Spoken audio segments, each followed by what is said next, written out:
I'm Dick, and today I walk out of Stateville Correctional Center after serving 2 years for a crime I didn't commit. My own son, Robert, put me here choosing to believe his mistress's lies over his father's truth. He claimed I pushed his pregnant wife, Sarah, down the stairs, causing her miscarriage. But I know who really did it, and I've spent every day behind bars planning this moment. They think I'm broken. They're about to learn what 2 years of preparation looks like. 3 years ago, life couldn't have been better. I had just sold Morrison Construction, the company I'd built with my bare hands over 35 years, for $8 million. Not bad for a guy who started with nothing but a hammer and a truck. My house in Naperville, a beautiful colonial worth $2 million, was paid off, and I was finally enjoying the retirement I'd earned. But the real treasure in my life wasn't the money or the house. It was my family. My son Robert, 35 years old, and brilliant as they come, worked as chief financial officer at a tech company downtown. His wife Sarah, 32, was the daughter I never had. She worked as a pediatric nurse at Children's Memorial Hospital, and her compassion for those sick kids always amazed me. She'd come home with stories that would break your heart, then show up at our weekly family dinners with the biggest smile you ever saw. Those dinners were sacred to us. Every Sunday, without fail, they'd come over. Sarah would help me in the kitchen, while Robert set the table, just like when he was a boy. We'd talk about everything and nothing. Robert would complain about his boss. Sarah would share funny stories about her young patients, and I'd update them on my golf game, which was finally improving, now that I had time to practice. Robert and I had grown closer since my retirement. We'd hit the links every Saturday morning, just the two of us. He'd joined Pine Meadows Country Club specifically so we could play together. During those rounds, walking the fairways in the early morning dew, he'd ask my advice about work, about marriage, about life. I treasured those moments more than he knew. When they bought their house in Oak Park, I'd helped with the down payment. Not because they needed it, but because I wanted to. Robert had protested at first, that stubborn pride he got from me coming through. But I'd insisted. What good was money if you couldn't use it to help your family? Besides, seeing them in that beautiful Victorian, with its wraparound porch and room for kids to run around, filled me with joy. The night everything started to change was Thanksgiving. Sarah had been acting mysterious all through dinner, exchanging glances with Robert, barely able to contain herself. Finally, as I was carving the turkey for seconds, she couldn't hold it in anymore. "Dick, how do you feel about being called Grandpa?"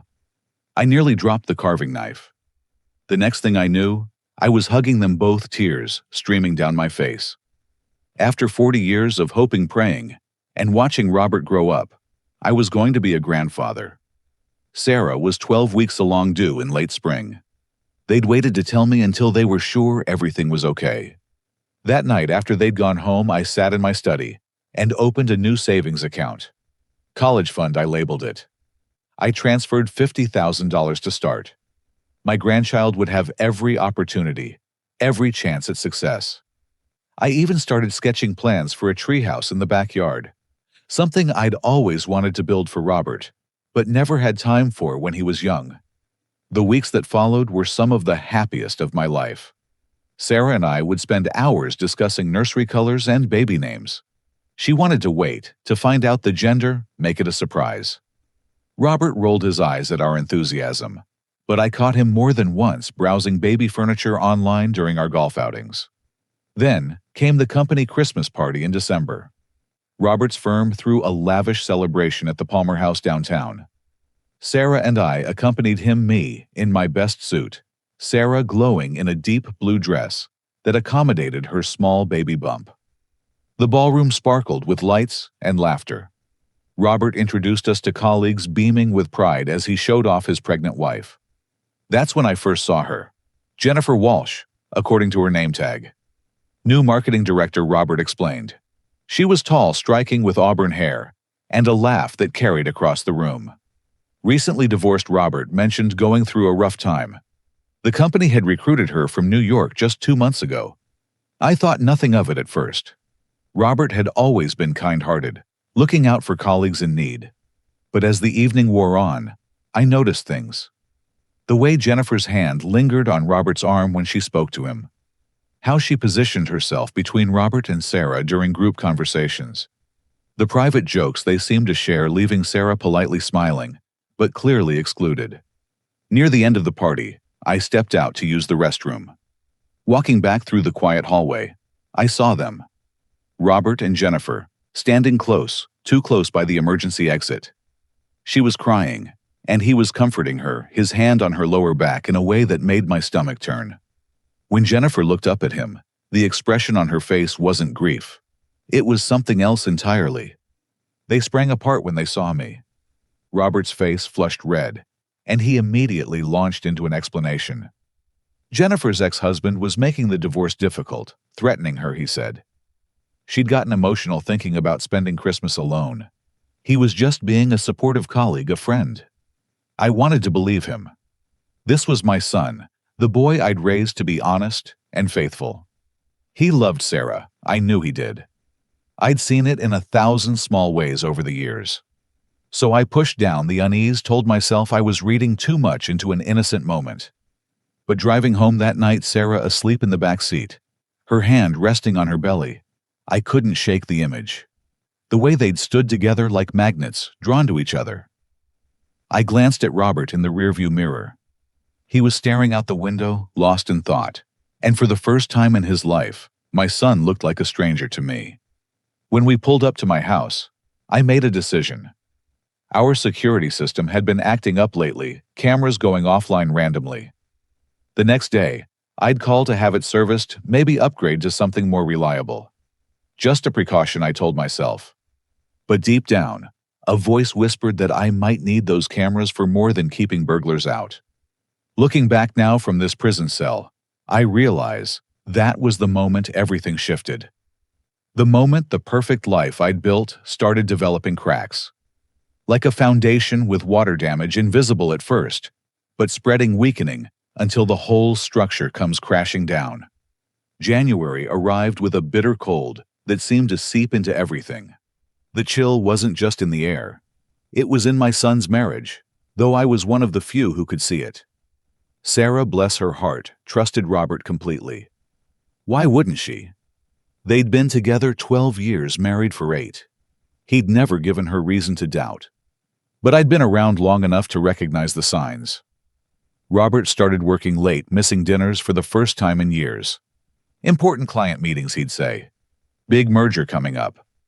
Sarah would save him a plate, reheat it, when he finally came home after 9 or 10. She never complained, just rubbed her growing belly, and told me how hard Robert was working to provide for their expanding family. The second week of February, Sarah called me in tears. She'd been having cramps, scared something was wrong with the baby. Robert was in a meeting, phone off, unreachable. I rushed her to Northwestern Memorial, held her hand while they ran tests. Everything was fine, thank God, just stress-related.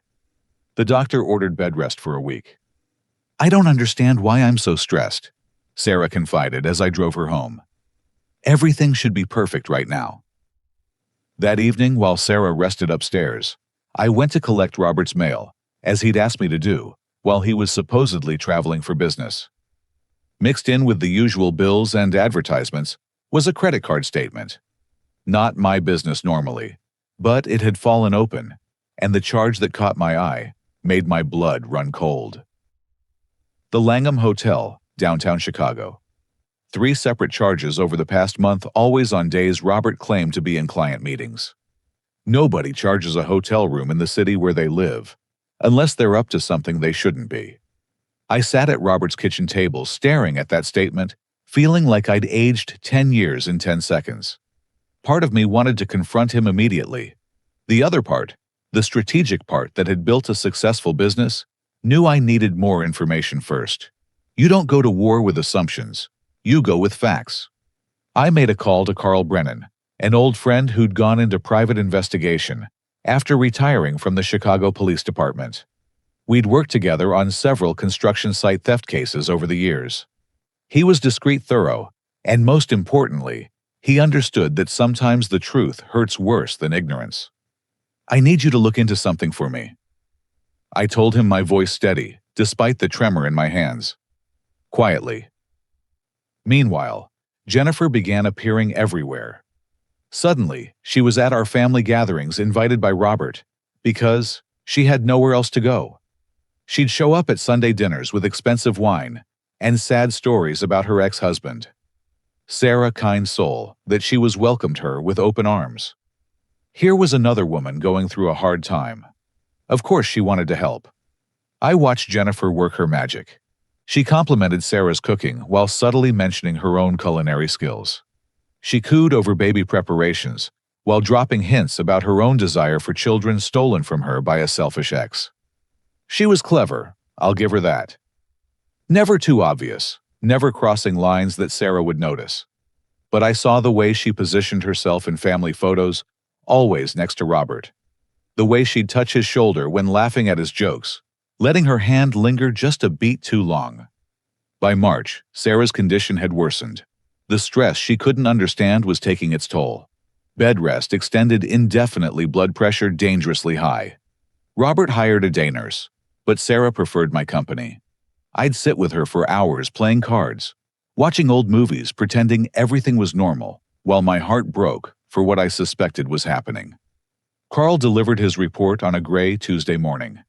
The photos were damning, but not definitive. Robert and Jennifer entering the Langham separately, but minutes apart. Leaving together through the parking garage. Lunch meetings that lasted 3 hours. Her car at his office after hours. Nothing that proved an affair beyond doubt, but enough to make any reasonable person suspicious. "There's more," Carl said, sliding a manila folder across my kitchen table. "I did some digging on Jennifer Walsh. That's not her real name. She's used at least 3 identities that I could find. The ex-husband she keeps mentioning. He died 2 years ago in a car accident. Single vehicle ran off the road. Insurance paid out $500,000. My coffee turned to acid in my stomach. "You think she—" "I think you need to be very careful," Carl interrupted. "This woman is not who she claims to be, and your son is in deeper than he knows." That night, I made a decision that haunts me still. Instead of going to Robert with what I knew, I chose to gather more evidence. I upgraded my home security system, telling the company I'd had some vandalism attempts. High-definition cameras, cloud storage, backup, the works. If Sarah was going to be spending time at my house during her bed rest, I wanted to know exactly who came and went. The new system caught something within days. Jennifer's BMW circling my street when Robert was supposedly at work, and Sarah was home with me. Once she even pulled into the driveway, sat there for 5 minutes, then left without getting out. Like a predator, studying its prey. Robert, meanwhile, was hemorrhaging money. I only knew because he'd given me access to his investment accounts years ago, in case of emergency. 40,000 moved to an offshore account here, 50,000 there. When I hinted about it during golf, asking if he needed financial advice, he laughed it off. Cryptocurrency investments, he said. The wave of the future. But the look in his eyes was desperate, cornered. The breaking point came the last week of March. Sarah found lipstick on Robert's collar. Not her shade. She'd waited until he left for work, then called me sobbing so hard I could barely understand her. By the time I got there, she'd worked herself into contractions. We ended up back at the hospital doctors, pumping her full of medications to stop early labor. Robert showed up 3 hours later, reeking of perfume and lies. Jennifer had spilled wine on him at lunch, he claimed. Had to buy a new shirt. Did I know how crazy Sarah was being lately? These pregnancy hormones were making her paranoid. Maybe she needed therapy. Maybe the stress of the baby was too much for her. I watched my son gaslight his wife while she lay in a hospital bed fighting to keep their child inside her, and I felt something fundamental break inside me. This wasn't the boy I'd raised. This was someone else. Someone under the spell of a woman who collected identities and dead husbands like trophies. That night, Sarah asked to stay with me for a while. Just until she felt better, she said. Until things calmed down. Robert agreed immediately, too quickly. Relieved to have her out of the house, no doubt. More freedom to pursue his destruction. I set up the guest room with everything Sarah needed. Installed safety rails in the bathroom, bought a medical alert system. If she needed to be on bed rest, She'd have the best care I could provide. And if Jennifer decided to escalate from circling my house to something worse, well, I'd be ready for that too. The last thing I did that March was call my lawyer. Not for Robert, not yet. But to update my will moving assets into trusts, protecting what I'd built from anyone who might try to take it, including my son, especially whoever was pulling his strings. Carl stopped by one final time before everything went to hell. He'd found more on Jennifer, or whatever her name really was. 2 more dead husbands, both wealthy, both accidental deaths, insurance payouts every time, a trail of destruction across 3 states. She's a black widow, he said simply, and your son is caught in her web. I thanked him, paid him, and sent him away. Then I sat in my study, staring at the evidence spread across my desk.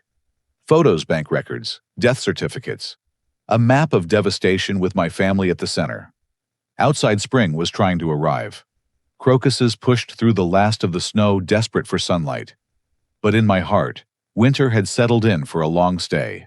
I had all the proof I needed, but proof meant nothing if showing it destroyed the very people I was trying to protect. Sarah fragile and pregnant. Robert lost in lies. And somewhere out there, a spider named Jennifer, waiting to strike. The irony wasn't lost on me. I'd spent my career building things. Strong foundations, solid structures meant to last generations. But I couldn't build a wall strong enough to protect my family from the destruction they'd invited inside. All I could do was wait, and hope I'd be fast enough when the moment came. I should have known hope wasn't enough. It never is when you're dealing with someone who's made a career out of destroying lives. But I was about to learn that lesson in the hardest way possible. April 15th started like any other spring morning. I woke at 5:30, made coffee, and checked on Sarah. She was sleeping peacefully in the guest room, one hand resting on her belly. 7 months along now, she'd settled into a routine at my house. Morning walks in the garden when she felt up to it, afternoon naps, evening movies together. It wasn't ideal, but it was stable. Robert had called the night before to say he'd be at a conference in Milwaukee for 2 days. Quarterly planning meetings, very important, couldn't be missed. Sarah had taken the news quietly, but I'd seen the defeat in her eyes. She'd stopped questioning his absences weeks ago. I needed to run to the hardware store that morning.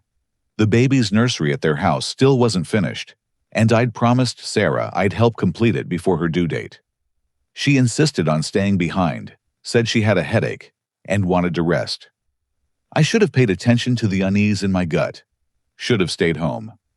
But hindsight is a curse that comes too late to matter. I was comparing paint samples when my phone rang. The house alarm was going off. Not the burglar alarm, but the medical alert system I'd installed for Sarah. My hands shook as I dropped everything and ran for the truck. The drive home took 12 minutes. It felt like 12 hours. I found her at the bottom of the stairs, blood pooling beneath her head, her body twisted at an angle that made my knees buckle. But she was breathing. Thank God she was breathing. I called 911, then knelt beside her, afraid to move her, afraid not to whispering prayers I hadn't said since my wife died 15 years ago. The paramedics arrived in minutes. Professional, efficient. They had Sarah on a backboard and in the ambulance before I could process what was happening. I followed in my truck, calling Robert's phone over and over, straight to voicemail every time. At the hospital, everything became a blur of white coats and medical terminology. Traumatic brain injury, emergency C-section, fetal distress. They rushed Sarah into surgery while I stood in the hallway useless, covered in her blood, bargaining with God for 2 lives instead of 1. A doctor found me 3 hours later. Sarah had survived surgery, but was in a coma. The baby, a little girl, hadn't made it. 28 weeks was too early, the trauma too severe. They'd done everything they could. I don't remember falling to my knees. Don't remember the security guard helping me to a chair or the nurse bringing me water.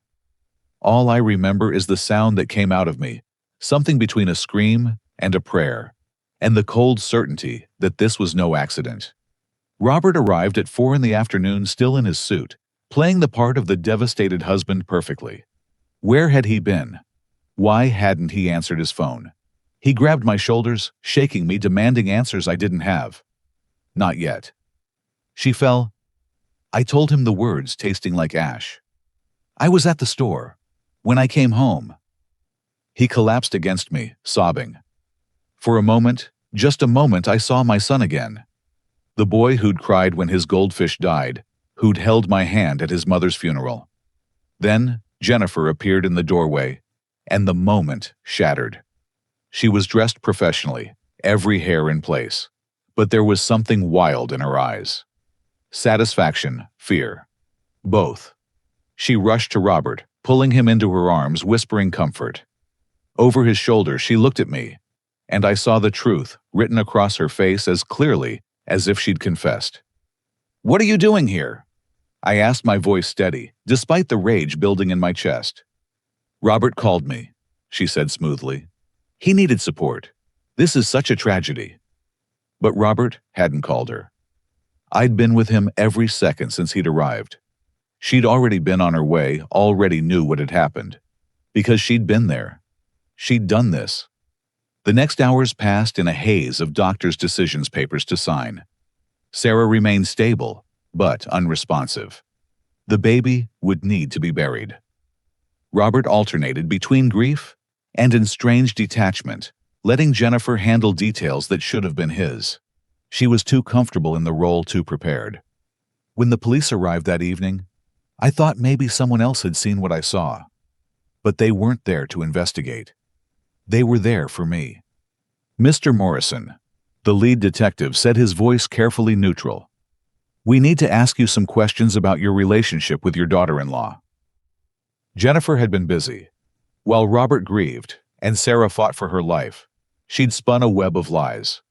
Dick had been acting strangely lately, she told them. Possessive of Sarah.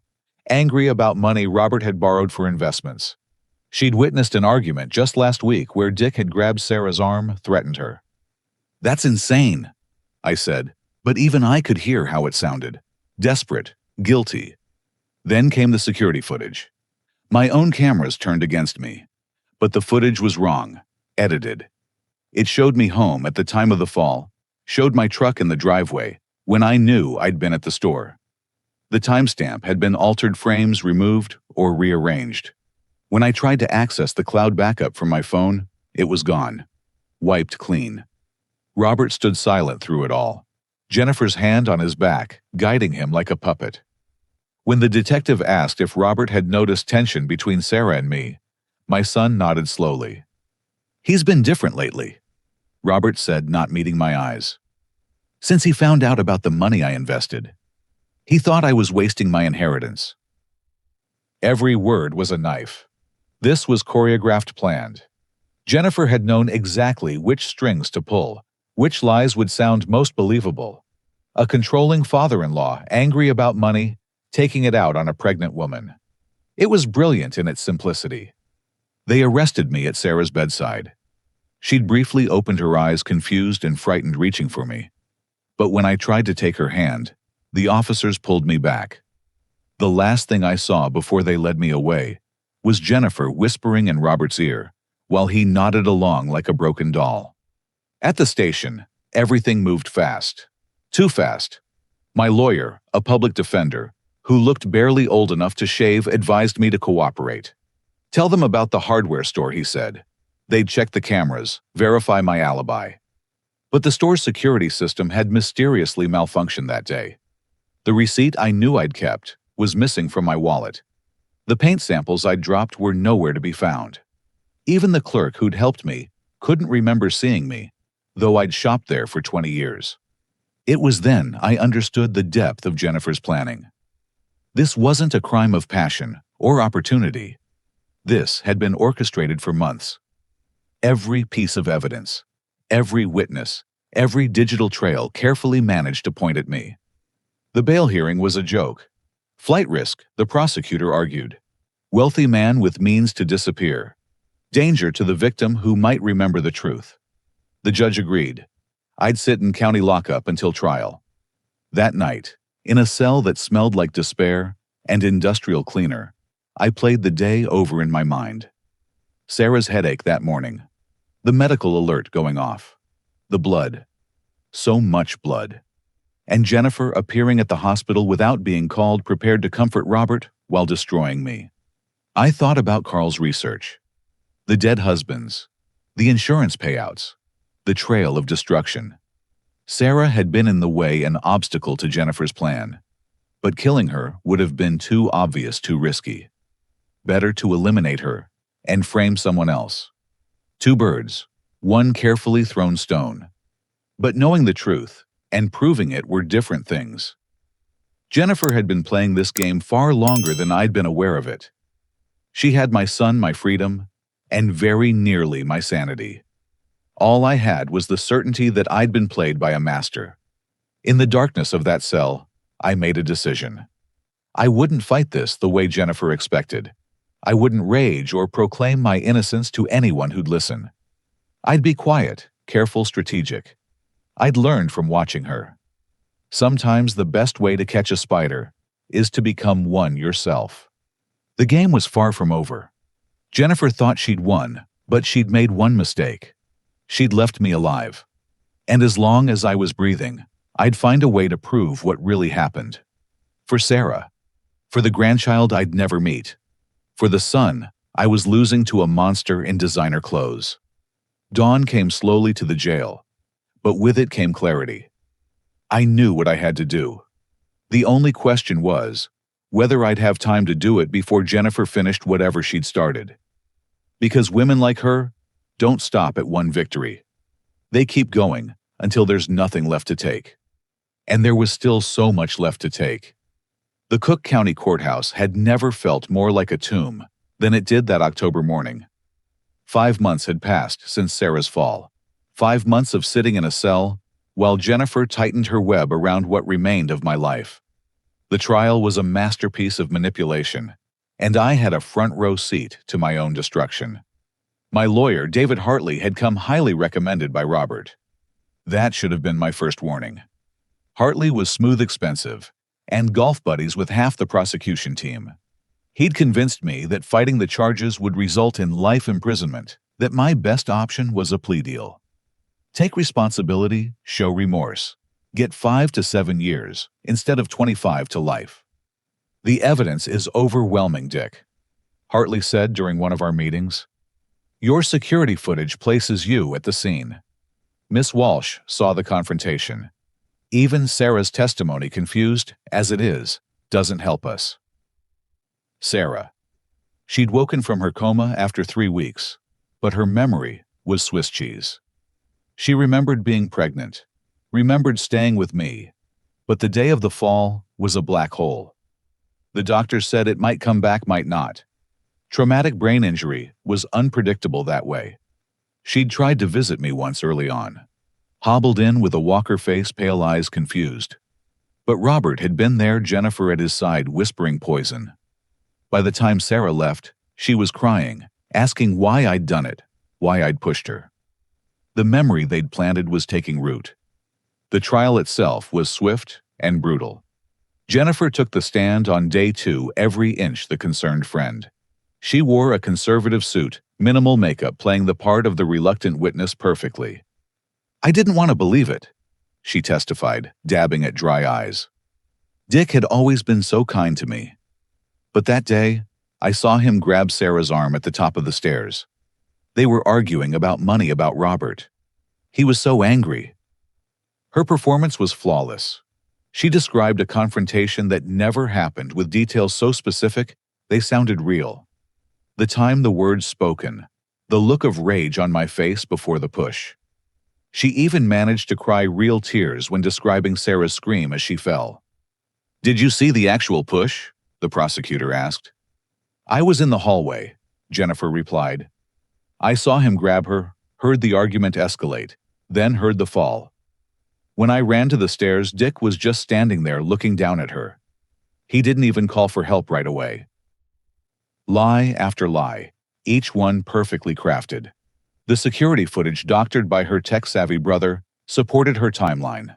My truck in the driveway when I'd been at the store. Me entering the house minutes before the fall. Digital breadcrumbs leading to exactly where she wanted them. When Hartley cross-examined her, his questions were softball lobs. Did she see the actual push? Could she have been mistaken? Jennifer held firm, the perfect witness. Credible, consistent, sympathetic. Robert testified on day 3. My son. My blood sat in that witness box and drove nails into my coffin. He spoke of my recent anger about his investments, my possessiveness over Sarah, my controlling nature. Each word felt rehearsed, coached. Jennifer had done her work well. He threatened to cut me out of the will. Robert said, his voice flat. Said if I didn't return the money, he'd make sure I got nothing. He was obsessed with Sarah with the baby. When she chose to stay with him instead of me, I think it went to his head. I wanted to scream to tell them about the affair, about Jennifer's real identity, about the web of lies. But Hartley had advised against testifying. Too risky, he said. Too easy to make mistakes under cross-examination. So I sat silent while my life was rewritten by a con artist and the son she'd turned against me. The most damning testimony came from a surprise witness. Marcus Chen presented as a digital forensics expert. In reality, Jennifer's brother and partner in crime, though I wouldn't learn that until later. He explained how the security footage clearly showed me at home how the timestamps were authentic, how there was no evidence of tampering. Digital evidence doesn't lie, he stated confidently. The metadata is intact. These files haven't been altered. Hartley didn't challenge him. Didn't bring in our own expert. Didn't question how conveniently the cloud backup had disappeared. Every opportunity to fight back was mysteriously waived or bungled. But the worst betrayal came during a recess. I overheard Hartley in the hallway speaking on his phone. Don't worry, it's handled. He'll take the plea. Just make sure the payment clears by Friday. When he saw me watching, he ended the call quickly, but the damage was done. My own lawyer was working against me. That night in my cell, I met Thomas Kirby. Computer fraud, he was in for awaiting his own trial. Young guy, maybe 30, with thick glasses and nervous hands. He'd overheard me talking to another inmate about doctored footage and timestamp manipulation. That's child's play if you know what you're doing, Thomas said. Want me to explain how it works? For the next 3 hours, Thomas educated me on digital forensics metadata manipulation and cloud storage vulnerabilities. Everything Marcus Chen had said on the stand was technically true, but fundamentally misleading. Yes, the files appeared unaltered, but only because the alteration had happened at the source during recording. The cloud backup hadn't been deleted. It had been overwritten with the doctored version. Your lawyer should have known this, Thomas concluded. Any competent defense would have challenged that testimony. But I didn't have a competent defense. I had a conspirator. The next morning, I fired Hartley and requested a public defender. The judge denied it.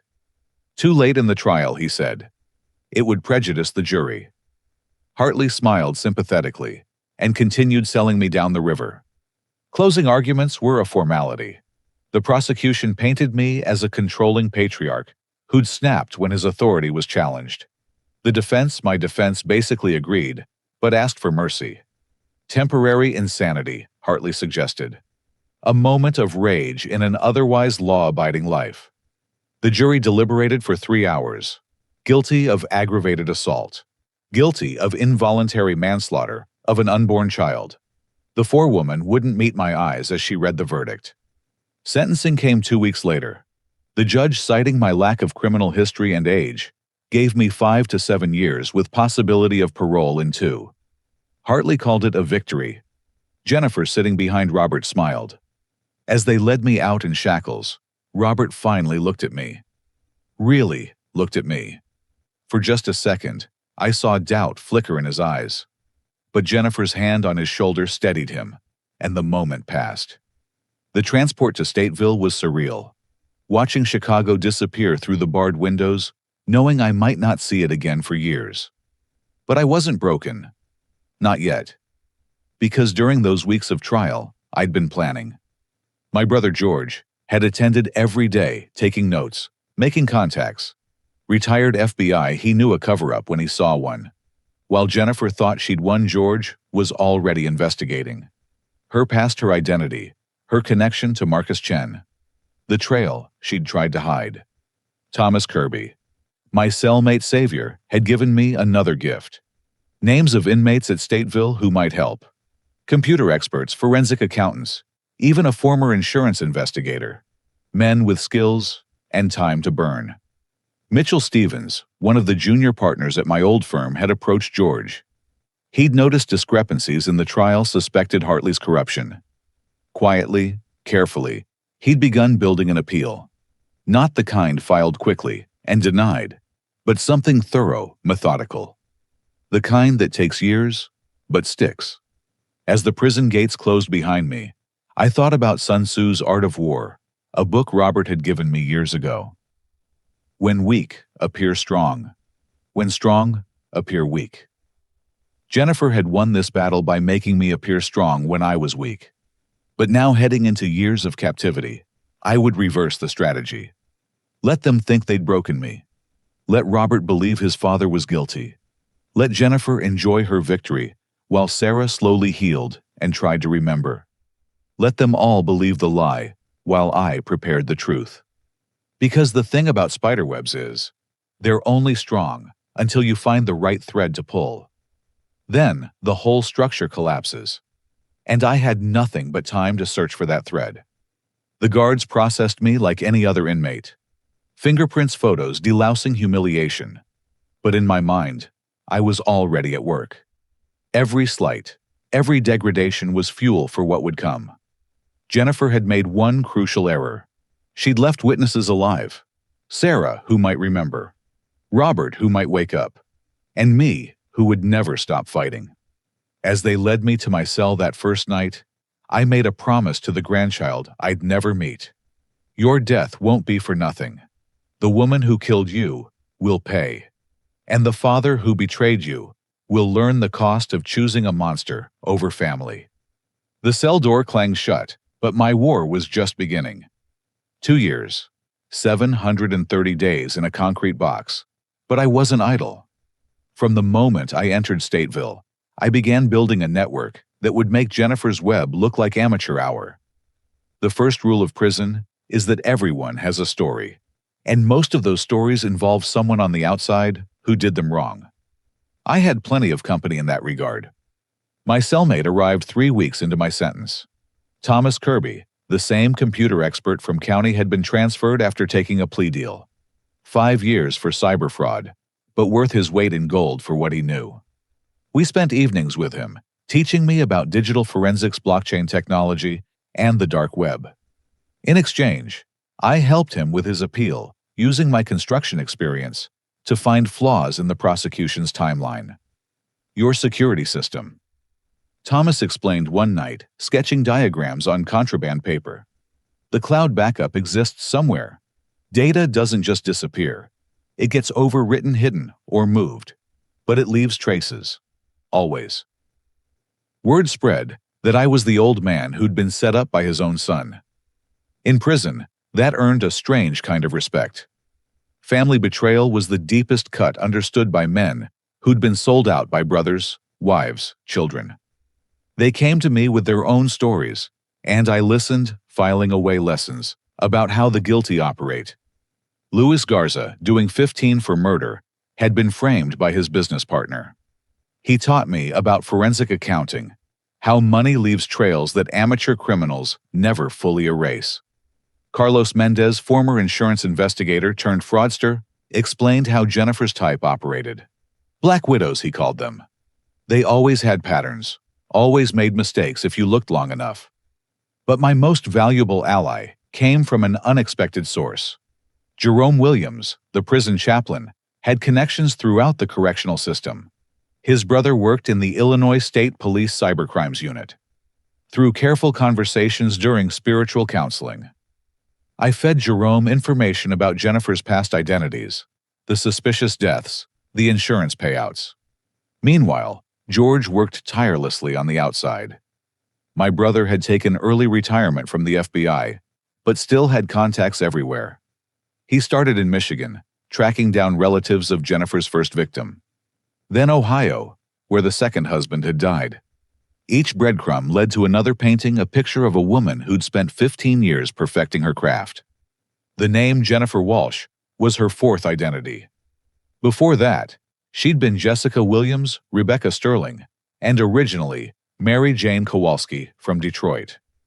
Each identity came with forged credentials, manufactured histories, and dead husbands.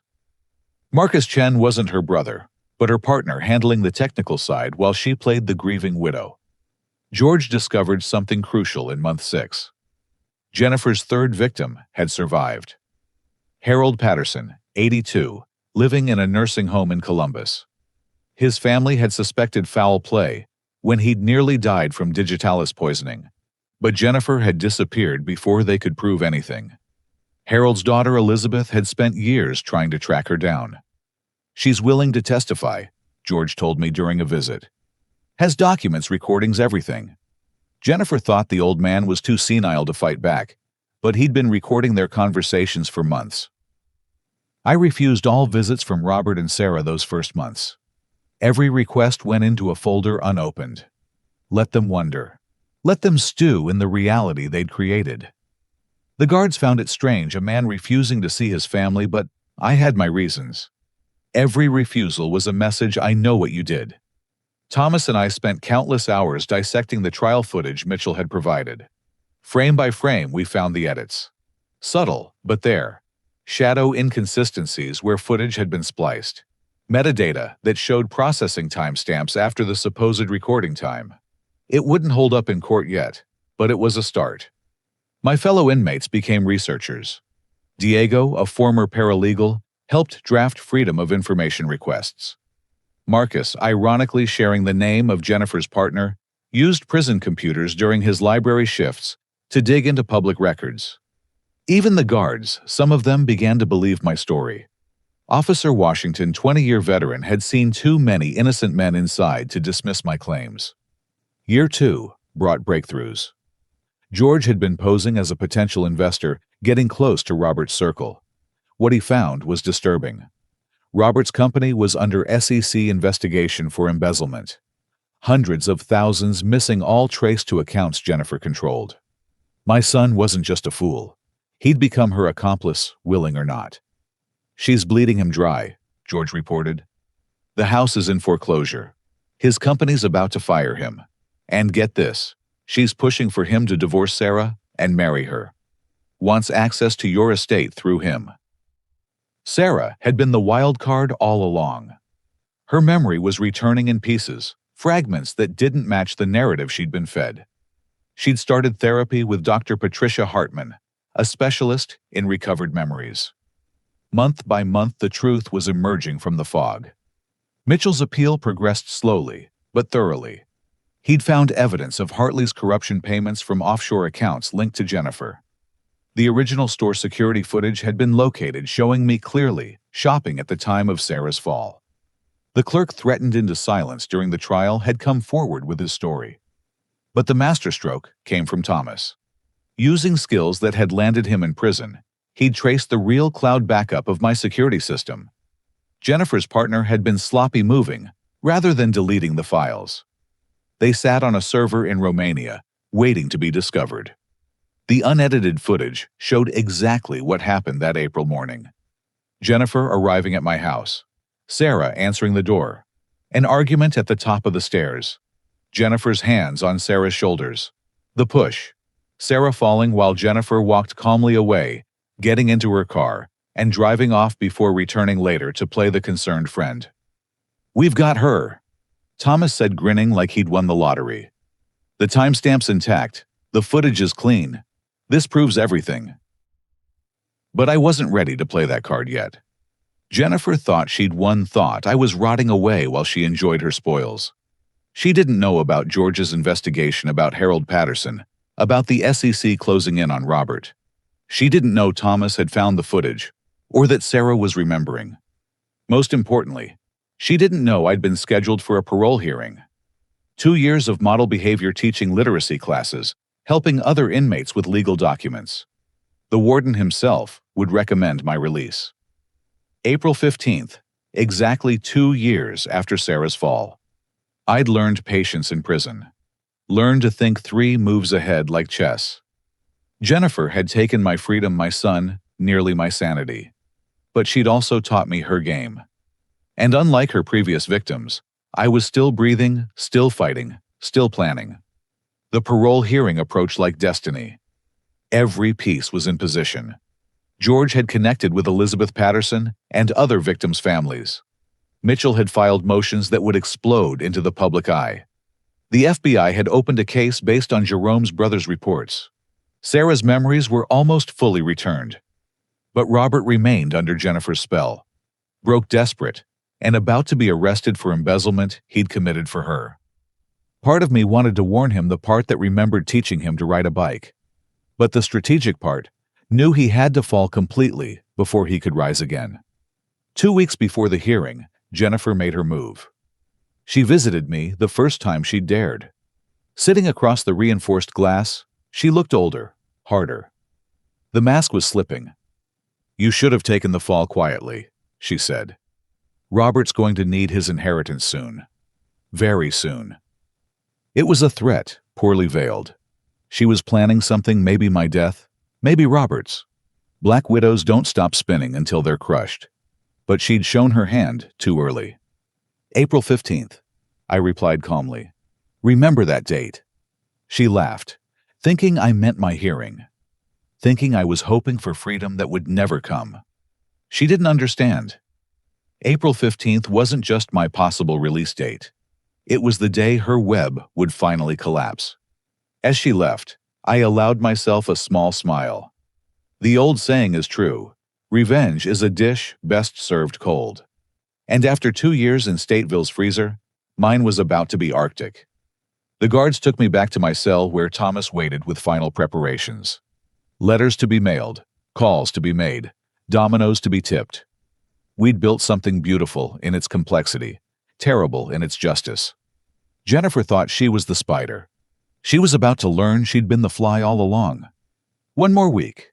7 days until everything Jennifer had built came crashing down. 7 days until Robert learned the truth. 7 days until Sarah got justice.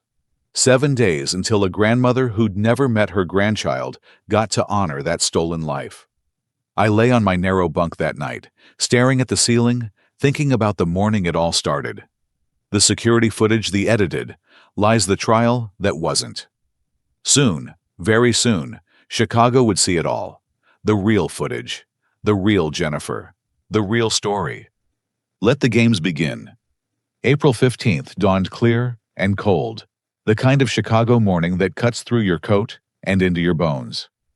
But I didn't feel the chill as I walked through Stateville's gates at 8 a.m., sharp George's Buick, idling at the curb with Mitchell in the passenger seat. 2 years of preparation had led to this moment, and every second would count. "Morning, brother," George said, his face grim but determined. "Ready for this?" I'd never been more ready for anything in my life. As we drove toward the city, Mitchell outlined the synchronized strikes planned for the morning. At 9 a.m., FBI agents would raid Robert's office. At 9:15, Jennifer would be arrested at O'Hare Airport, attempting to flee to Costa Rica. At 9:30, Sarah would hold a press conference that would destroy what remained of Jennifer's carefully constructed lies. But I had one stop to make first. Robert's company, TechBridge Solutions, occupied 3 floors of a gleaming tower in the Loop. I walked through the lobby like I owned the place, which, given what was about to happen, wasn't far from the truth. Security didn't stop me. They were too busy watching the FBI vehicles pulling up outside. I found Robert in his corner office packing boxes. He looked terrible. Gaunt, unshaven, wearing the same suit I'd seen him in 3 days ago through George's surveillance photos. The confident executive I'd raised was gone, replaced by a hollow shell Jennifer had sucked dry.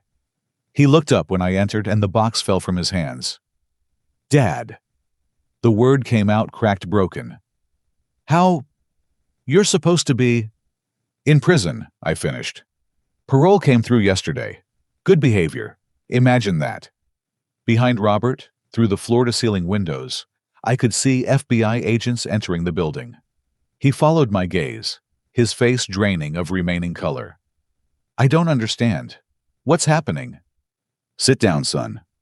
I kept my voice steady, though part of me wanted to rage to shake him until he saw what he'd done. We don't have much time. I pulled out my phone, Thomas's gift, from inside, loaded with everything we'd found. The real security footage appeared on screen. Clear as day, Jennifer arriving at my house. Sarah answering the door. The argument. The push. Sarah falling. Robert watched in silence, his hands beginning to shake. When it ended, he looked at me with eyes I hadn't seen since he was 5, and had broken my mother's vase. Lost, scared, realizing the magnitude of his choices. She said, she told me. He couldn't finish. Her name isn't Jennifer Walsh. I continued swiping to the next file. It's Mary Jane Kowalski. She's killed 3 husbands before you. Almost killed a 4th. Here are the death certificates, the insurance payouts, the pattern you were too blind to see. Each document was another nail in the coffin of his denial. Marriage certificates, death reports, bank records, showing the systematic draining of accounts. Just like she'd drained his. The FBI will be here in about 3 minutes, I said. You embezzled $400,000 for her. The evidence is overwhelming. But here's the thing, Robert. I could have warned you. Could have stopped this months ago. Want to know why I didn't? He was crying now, silent tears cutting tracks down his stubbled face. Behind him, elevator lights indicated the FBI's ascent. 16th floor. 17th. Because you had to learn, I said. You had to feel what betrayal tastes like. Had to understand what you did to me, to Sarah, to your unborn daughter. You chose a con artist over your family. Sent your own father to prison for a crime he didn't commit. And for what? For someone who was always going to destroy you. 18th floor. 19th. Dad, please, Robert whispered. I'm sorry. I'm so sorry. I didn't know. She made everything sound so reasonable, so... I know, I said. And for the first time in 2 years, I felt the anger start to drain away. She's good at what she does. But you made choices, son. Now you have to live with them. The elevator dinged. Footsteps in the hallway. I stood, walked around the desk, and did something that surprised us both. I hugged him. My son who'd betrayed me, who'd cost me 2 years of my life, who'd believed lies over truth. I held him like I had when he was young, and the world was simpler. The lawyer Mitchell recommended will meet you at the federal building, I whispered. Tell them everything. Hold nothing back. The truth is, your only chance now. The FBI agents entered professionally, announcing Robert's arrest for embezzlement and fraud. As they read him his rights, he kept his eyes on me, seeking something. Forgiveness, maybe. Or just understanding. Will you? He started. I'll take care of Sarah, I promised. We'll be here when you get out. They led him away in handcuffs, past co-workers who'd gathered to watch the drama unfold. The man who'd sent his father to prison was now taking the same walk. Poetic justice, some might call it. I just called it inevitable. My phone buzzed. George texting that Jennifer had been arrested trying to board a plane with a fake passport. She'd fought, apparently screaming about setups and conspiracies. The TSA agents hadn't been impressed. I made my way to Mitchell's law office, where Sarah waited with a small army of reporters. She looked healthier than she had in 2 years. Therapy had done more than restore her memories. It had restored her strength. When she saw me, she ran into my arms. Dick, she sobbed. I'm so sorry. I remember everything now. She pushed me. Jennifer pushed me and I couldn't stop her. And then they made me believe... Oh God, what we did to you. Shh, I soothed, holding her. It's over now. Time to tell the truth. The press conference was devastating in its simplicity. Sarah, composed, despite her tears, told the world exactly what had happened. The affair, the confrontation, the push, the lost baby, the frame-up, the 2 years of lies. Mitchell presented the evidence piece by damning piece. The original footage, the false identities, the dead husbands, the embezzlement. By noon, it was the lead story on every network. Jennifer's photo splashed across screens with the headline, "Black Widow Arrested." Robert's company stock plummeted. The prosecutor who'd convicted me announced an immediate review of the case. But I wasn't done. At 2 p.m., while Jennifer sat in federal custody and Robert was being processed, I held my own press conference. Not about the case, but about the future. 2 years ago, I lost my grandchild to violence and greed. I began looking directly into the cameras. I lost my freedom to lies and corruption. I nearly lost my son to a woman who preyed on human weakness. But I didn't lose hope. I announced the Morrison Foundation funded with the settlement money the state would inevitably pay. Free legal aid for the wrongly accused. Support groups for families torn apart by deception. Investigative resources for those who couldn't afford them. People like Jennifer Walsh, or whatever her name really is, they count on isolation. I continued. They separate their victims from support systems, make them doubt their own families. But we're stronger together than apart. The truth, when it finally comes, is stronger than any lie. The questions came fast. How did I feel about Robert? Would I forgive him? What about the 2 years I'd never get back? My son made terrible choices. I answered honestly. He'll pay for them. But he's still my son. And when he's paid his debt, when he's learned what I had to learn the hard way, I'll be waiting. That's what family does. We don't give up on each other even when we should. By evening, the story had exploded beyond Chicago. Jennifer's victims from other states came forward. The FBI announced a multi-state investigation. 3 more identities were uncovered, 2 more suspicious deaths. She'd been at this for 20 years, leaving a trail of broken families and empty bank accounts. Robert called from federal lockup that night. They allowed him 1 phone call, and he used it on me. Dad? His voice was small, decades younger than his years. I know I don't deserve it, but will you visit me? Every week, I promised. Just like you should have visited me. He broke down then, 2 years of suppressed guilt pouring out. I listened the way I'd always listened to his problems back before Jennifer poisoned our relationship. When he finally ran out of words, I said the only thing that mattered. I love you, son. That never changed. Not even when you broke my heart. The day ended where it began at my house. But this time, I wasn't alone. George was there, Mitchell, Sarah, even Thomas, who'd made parole the week before. We sat in my kitchen exhausted but victorious, sharing Chinese takeout and war stories. What happens now? Sarah asked, her hand unconsciously, moving to her stomach, where new life grew. She'd remarried while I was inside a good man named Paul, who'd stood by her through the recovery. They were expecting, and this time, I'd be there for every moment. Now we rebuild, I said. All of us. It won't be easy. Robert has years to serve. Jennifer will fight every charge. The lawyers will make fortunes. But we'll get through it. Together, George added, raising his beer. Together, we echoed.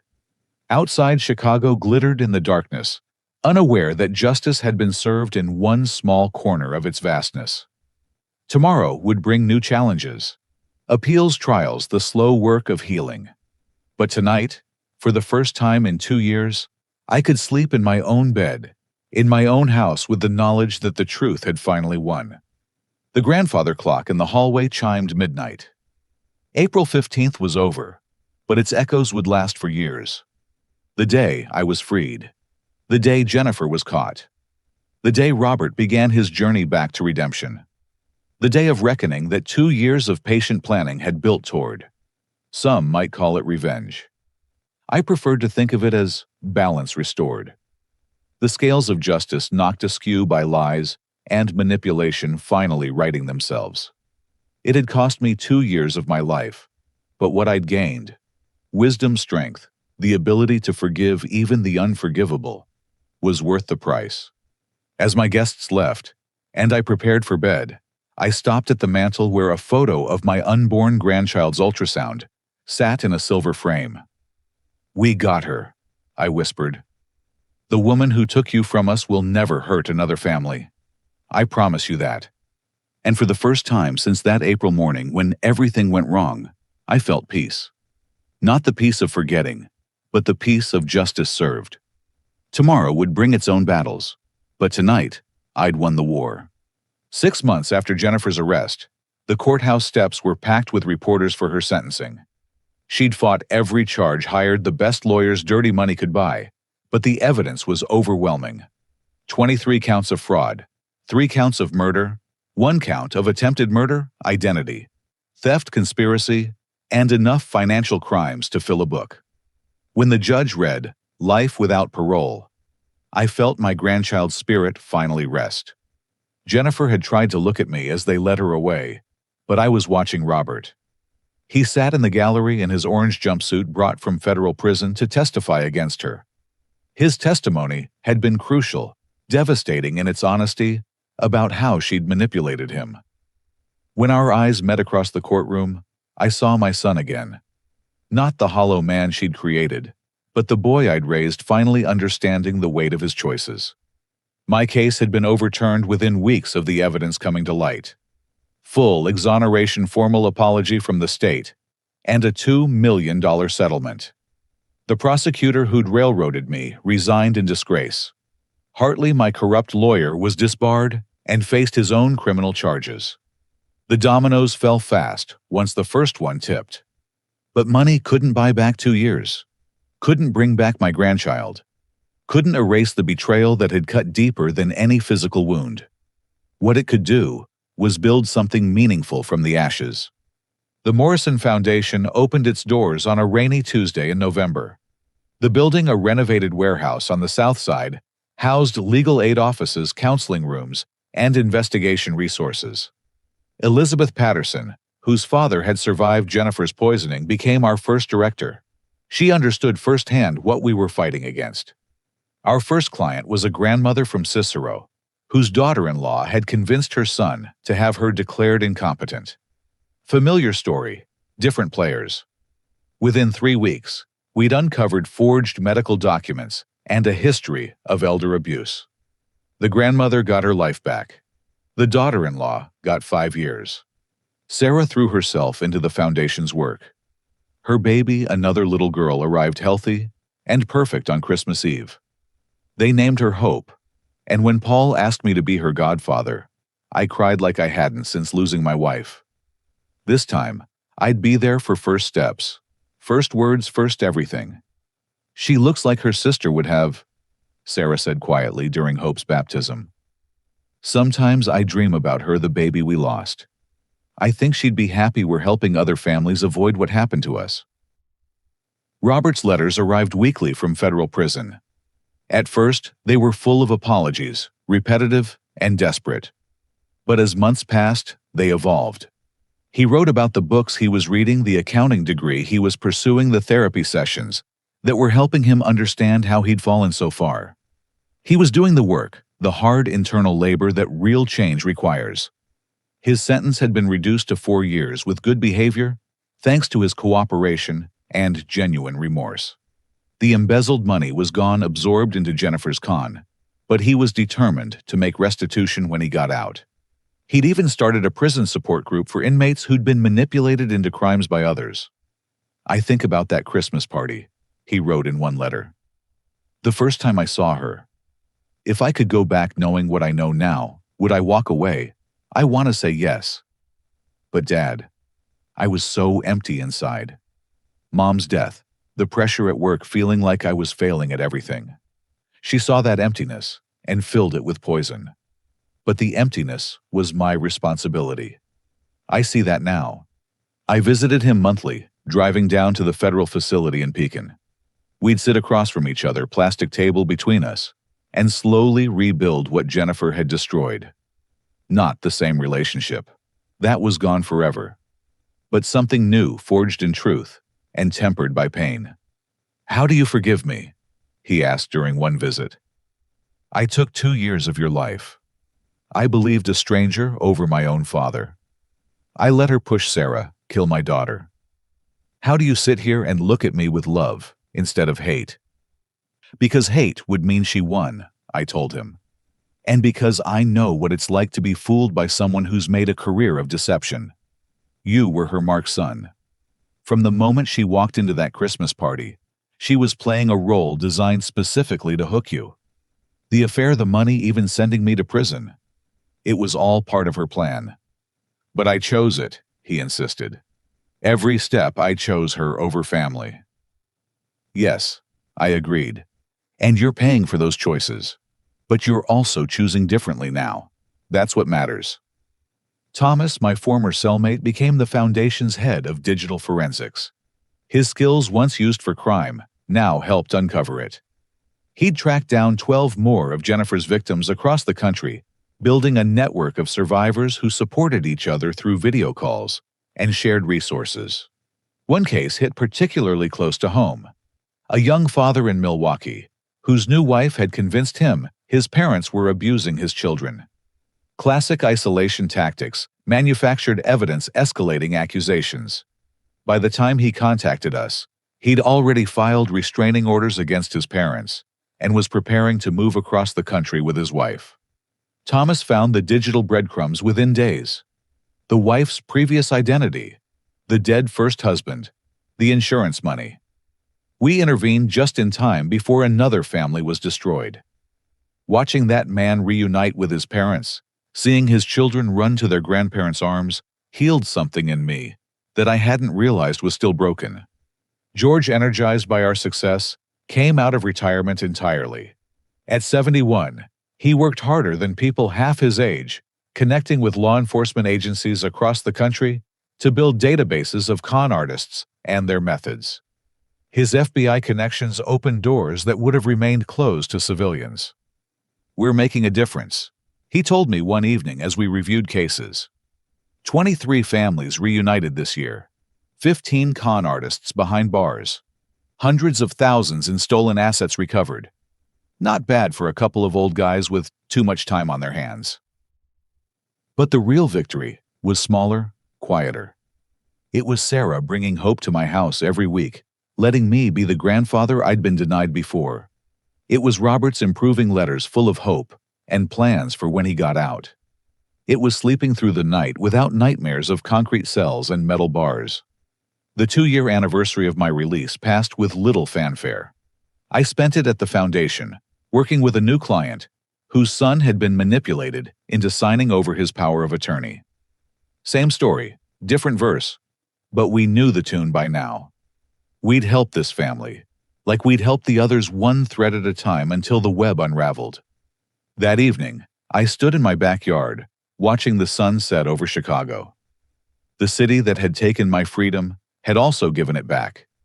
The system that had failed me had also eventually provided justice. It wasn't perfect. Nothing ever was. But it was enough. My phone rang. Robert calling from prison. They'd increased his phone privileges for good behavior. Dad, I just wanted to hear your voice. I've been thinking about when I get out. Maybe I could work at the Foundation, use what I've learned to help others. We'll see, I said, but I was smiling. You'll need to finish your degree first. Make things right with Sarah and Paul. Prove you've really changed. But son, I think you'd be good at it. You know what to look for now. You know how they work. Because I fell for it. He said, self-deprecation clear in his voice. Because you survived it, I corrected. And because you're choosing to use that survival to help others. That's not shame, Robert. That's redemption. After we hung up, I walked inside to my study. The walls were covered now with photos from the Foundation, letters from families we'd helped, newspaper clippings about our victories. But in the center, in a place of honor, hung 3 pictures. The first, my ultrasound grandchild, who never got to take a breath. The second, Sarah and Hope at the hospital, new life after so much death. The third, Robert and me at his high school graduation, both of us young and innocent to what the future would bring. 3 pictures, past, present, and future. lost hope, and the complicated love between fathers and sons. The story of how a family could be torn apart by lies and slowly, painfully, beautifully stitched back together by truth. Jennifer would die in prison. That was certain. But we would live and grow and help others escape the webs that trapped us. That was our revenge. Not just surviving what she'd done, but thriving despite it. Building something good from the ruins she'd left behind. Tomorrow, I'd wake up and go to the foundation. There would be new cases, new families in crisis, new webs to untangle. Thomas would have discovered another identity. Jennifer had used another victim to help. Sarah would bring hope by for lunch, and we'd eat sandwiches while she crawled around my office. Mitchell would call with updates on the legislation we were pushing, making it harder for con artists to operate. But tonight, I poured a glass of good bourbon and raised it to the empty air. To the grandchild I'd never meet. To the son finding his way back. To the daughter-in-law who'd survived and thrived. To the brother who'd never given up. To the inmates who'd become allies. To justice late but not denied. This is for you, I said aloud. All of you who've been deceived, manipulated, destroyed by people like Jennifer. You're not alone. You're not forgotten. And if you're strong enough to reach out, we'll be here to pull you free. I drank, feeling the burn down my throat, the warmth in my chest. Somewhere in federal prison, Jennifer sat in her own cell, trapped by the same system she'd used against me. Somewhere else, Robert was helping another inmate understand how he'd been manipulated into crime. And here in the house, I'd almost lost, surrounded by evidence of lives rebuilt, I felt something I hadn't expected. Gratitude. Strange as it sounds, I was grateful. For the pain that had taught me strength. For the betrayal that had shown me the depth of forgiveness. For the 2 years that had seemed like waste, but had become the foundation for helping hundreds of others. Would I choose it again, knowing what I know? Would I walk that path of accusation, trial, imprisonment, if I could see where it led? The old me would have said no. The man I am now, shaped by those experiences, says yes. Because without that journey, the Morrison Foundation wouldn't exist. Those families would still be trapped. That young father in Milwaukee would have lost his parents forever. Sometimes the worst thing that happens to you becomes the thing that allows you to help others. Sometimes the deepest wounds once healed become the strongest places. Sometimes you have to lose everything to understand what really matters. The bourbon finished, I locked up and headed to bed. Tomorrow would bring new challenges, new victories, new setbacks. But I'd face them with the knowledge that I'd survived the worst, forgiven the unforgivable, and built something meaningful from the wreckage. As sleep took me, I thought about Hope's baptism, how the water had sparkled on her tiny forehead. New life, new chances, new beginnings. That's what we were really offering at the foundation. Not just legal aid or investigation services, but hope. The same hope that had carried me through 2 years of concrete and steel. The same hope that was bringing Robert back to us. The same hope that turned victims into survivors, and survivors into warriors. The last thing I remember before dreams claimed me was a promise whispered into the darkness. We'll keep fighting. For everyone who's been where we were. For everyone still trapped. Until every web is torn down and every spider caught. That's my vow. And in the morning, we'd make it real. Looking back now, I want to ask you something. Have you ever been betrayed by someone you trusted completely? Have you ever had to choose between revenge and redemption? What would you do if your own family turned against you? Share your thoughts in the comments below. If this story moved you, if it made you think about the power of forgiveness and the strength to rebuild after betrayal, please like this video and subscribe to our channel. We share stories every week about real people overcoming impossible odds. Share this with someone who needs to hear that there's hope after betrayal, that families can heal, and that sometimes the worst thing that happens to you can become the foundation for helping others. Thank you for listening to my journey. Remember, no matter how dark things get, no matter how deep the betrayal cuts, you have the power to choose your response. You can let it destroy you, or you can let it transform you into someone who helps others escape their own webs. The choice always is yours. Until next time, this is Dick Morrison, reminding you that the truth, no matter how long it takes, always finds a way to surface. Stay strong, stay alert, and never stop fighting for justice.